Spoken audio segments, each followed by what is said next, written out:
memory of the phone calling what you said. And that's a game show contestant with a party. It's got not.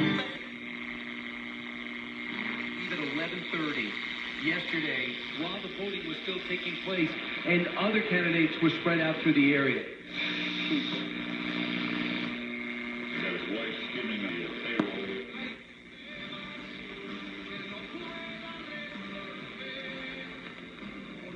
Your job. Why is that being cleared?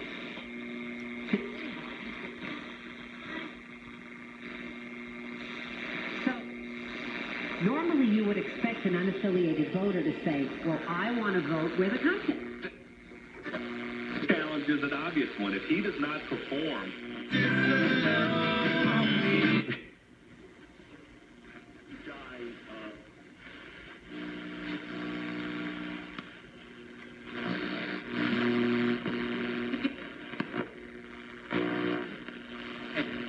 the Christian Jews of that day. After all, the early church was 100% Jewish for quite a period.